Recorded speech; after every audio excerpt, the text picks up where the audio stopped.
Bonjour à toutes et à tous et bienvenue dans l'émission 100% quintet. Nous allons analyser ensemble l'événement du lundi 2 janvier sur l'hippodrome de Pau. C'est le prix Pierre Estertrem Ray.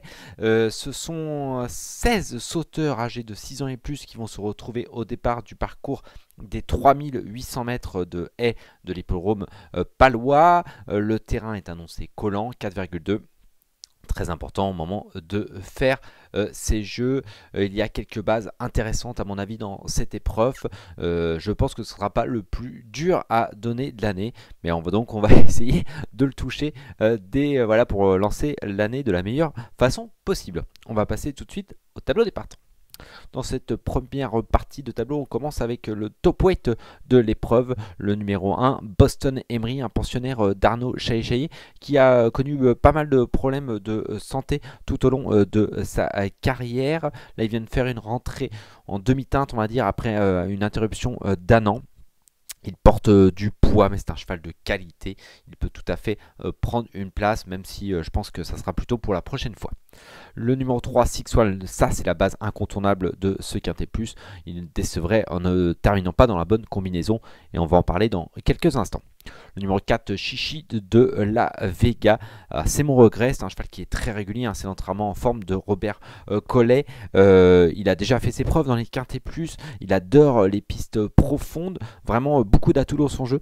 Néanmoins, il va découvrir les l'hippodrome de Pau et moi je le préfère au Auteuil, c'est pour ça que je ne l'ai pas retenu. C'est un regret, peut-être que je me trompe et qu'il va s'imposer sans voler, mais voilà, moi j'ai décidé de ne pas le retenir.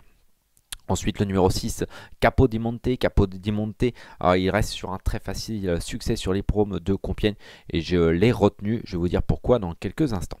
Ensuite, le numéro 7, Danse avec Jersey. Danse avec Jersey, c'est le spécialiste du parcours. On termine cette première partie de tableau avec le numéro 10, UPK de Tay. UPK de Tay qui reste sur une sortie sur le plan technique 7ème, pas terrible, mais j'ai décidé de vous montrer sa course et vous dire pourquoi je l'ai retenu.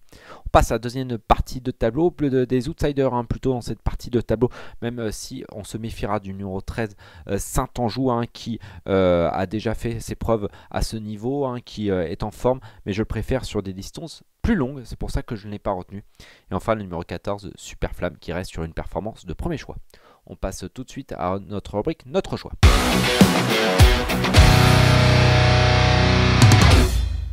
Pas de surprise dans cette épreuve, j'ai décidé de placer en tête de ma sélection le numéro 6, le numéro 3, 6-1, je vais y arriver, le 3, 6-1, c'est un pensionnaire de François Nicole, c'est un modèle de régularité, il vraiment reste que sur des performances de choix dans les Quintet Plus sur l'hippodrome d'Auteuil. On va d'ailleurs revoir en image sa dernière sortie, c'était le 13 novembre dernier sur l'hippodrome d'Auteuil. C'est le cheval gris qui se défendait très courageusement tout au long de la ligne droite, il n'était battu qu'à la toute fin par Hanouna Freedom, il laissait les autres à distance. Voilà, il a fait ses preuves. Il a déjà bien couru sur les l'hippodrome de Pau. Pas l'an dernier, il était tombé, mais dans sa jeunesse, il a déjà fait Pau. Je ne vois pas pourquoi il ne ferait pas l'arrivée. En tout cas, Angelo Zuliani le connaît par cœur. C'est une base incontournable dans ce Quintet Plus. J'ai retenu ensuite le numéro 7, Danse avec Jersey. Danse avec Jersey, on va d'ailleurs, c'est le spécialiste du parcours. On peut revoir en image, pas en image, mais on peut revoir sa fiche.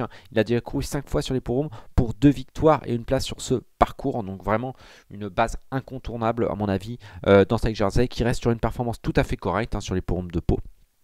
Terminé deuxième, la famille Pelletier est en forme lors de ce meeting palois, le cheval est en forme, je ne vois pas pourquoi il ne ferait pas l'arrivée. On passe ensuite au numéro 10, UPK de Tay. UPK de Tay, je vais vous montrer sa dernière sortie en image. C'était le 18 décembre à Pau. Il est terminé ce jour-là 7ème, c'est la casaque noire. Là, on voit sa fin de course qui est intéressante, mais il faut savoir qu'il avait émaillé son parcours de nombreuses fautes. Donc voilà, c'était un peu voilà, il était en bout de course, en fin de course, et pourtant il terminait plutôt de manière correcte. C'est l'entraînement très en forme là aussi de Hervan Graal.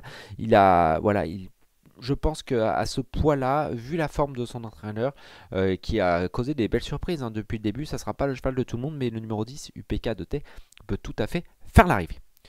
Ensuite, le numéro 14, Superflamme. Superflamme, c'est la fin de course qui m'a le plus enthousiasmé la dernière fois. On va revoir en image. On le voit, il est très très loin. Alors, au début de la ligne droite, c'est la casaque rose. Il est quasiment, pour ainsi dire, battu. Hein. C'était le 27 novembre sur l'hippodrome d'Auteuil. Et pourtant, il termine vraiment de très très plaisante façon. Et il arrive à arracher la deuxième place dans les dernières foulées. Alors, le troisième, c'était Chichi de la Vega, hein, qui est une référence dans ce niveau-là. Je trouve que dans le bas du tableau, Superflamme est vraiment bien placé. Il va découvrir un hippodrome de Pau, mais Alain Chitré, lui, le connaît par cœur cet hippodrome, et je pense qu'il peut tout à fait causer une belle surprise.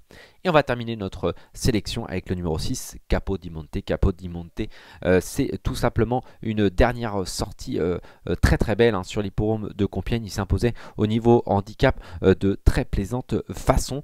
Vraiment, il avait beaucoup de marge. Avec aisance, il s'imposait. Il a été pénalisé de 2,5 kg, mais je pense qu'il a encore un petit peu de marge. Et surtout, c'est l'entraînement très très en forme, lui aussi, de Daniela Mellet. Regardez cette fiche. Daniela, depuis le début du meeting de Pau, ses pensionnaires ont disputé 20 courses, 4 victoires et 6 places, 50% de réussite dans les 3 premiers pour l'entraînement de Daniela Mellet.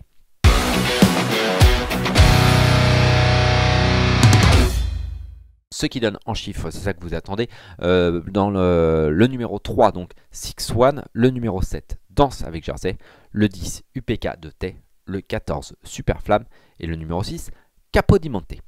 On passe tout de suite à notre cheval de la Réunion. J'ai décidé d'aller dans la 8e épreuve du programme avec le numéro 14, Discomome. Discomome m'a beaucoup plu lors de sa dernière sortie. Il est dans sa catégorie. Il adore l'hippodrome de Pau. Il peut tout à fait dans le bas du tableau causer une belle surprise à une cote intéressante. Il ne me reste plus qu'à vous remercier, à vous souhaiter un bon réveillon et j'espère qu'on va attaquer l'année de la meilleure façon possible. En attendant, n'hésitez pas à aller sur pariturf.com, toutes les infos pour toucher le plus possible et surtout débuter l'année de la meilleure façon possible. Bon jeu à tous et à bientôt. Merci à vous d'avoir suivi cette vidéo. Alors pour vous abonner à notre chaîne YouTube, c'est ici. Et pour suivre encore plus de vidéos Pariturf, c'est de ce côté.